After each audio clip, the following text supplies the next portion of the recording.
ನಮಸ್ತೆ ಸ್ನೇಹಿತರೆ, ಕೇಳುಕತೆ ಯೂಟ್ಯೂಬ್ ಚಾನಲಿಗೆ ಸ್ವಾಗತ. ನಾವಿಂದು ಶಬರಿಯ ಬಗ್ಗೆ ತಿಳಿಯಲು ಹೊರಟಿದ್ದೇವೆ. ಬನ್ನಿ. ಒಂದು ದಟ್ಟವಾದ ಅರಣ್ಯದಲ್ಲಿ ಒಂದು ಸಣ್ಣ ನೆಮ್ಮದಿಯ ಆಶ್ರಮ ನಿಂತಿತ್ತು. ಆ ಆಶ್ರಮದಲ್ಲಿ ವಾಸಿಸುತ್ತಿದ್ದ ಮಹಿಳೆಯೇ ಶಬರಿ. ಶಬರಿ ಬುಡಕಟ್ಟು ಜನಾಂಗಕ್ಕೆ ಸೇರಿದ್ದಳು.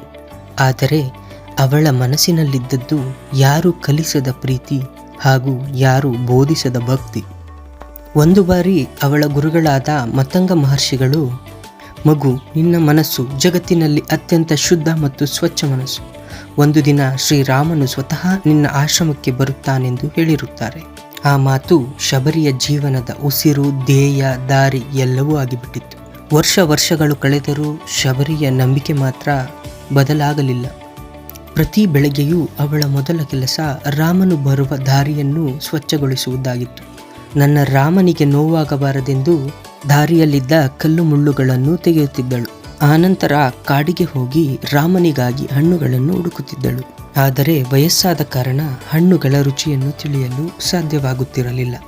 ಆದ ಕಾರಣ ಪ್ರತಿ ಹಣ್ಣನ್ನು ಸ್ವಲ್ಪ ಕಚ್ಚಿ ನೋಡಿ ಆ ಹಣ್ಣನ್ನು ಬುಟ್ಟಿಯಲ್ಲಿ ಇರಿಸಿಕೊಳ್ಳುತ್ತಿದ್ದಳು. ಲೋಕಕ್ಕೆ ಅದು ಎಂಜಲು ಆದರೂ ಶಬರಿಯ ಹೃದಯಕ್ಕೆ ಅದು ರಾಮನ ಮೇಲಿದ್ದ ಪ್ರೀತಿ. ಹೀಗೆ ಒಂದು ದಿನ ಸೀತಾಮಾತೆಯನ್ನು ಹುಡುಕುತ್ತಾ ರಾಮ ಲಕ್ಷ್ಮಣರು ಅರಣ್ಯಕ್ಕೆ ಬಂದರು. ಶಬರಿ ಅವರನ್ನು ಕಂಡ ಕ್ಷಣದಲ್ಲಿ ವೃದ್ಧ ಕಣ್ಣುಗಳಲ್ಲಿ ನೀರು ತುಂಬಿ ಗುರುಗಳ ಮಾತು ನಿಜವಾಯಿತೆಂದು ಶ್ರೀರಾಮನ ಪಾದಗಳಿಗೆ ನಮಸ್ಕರಿಸಿದಳು.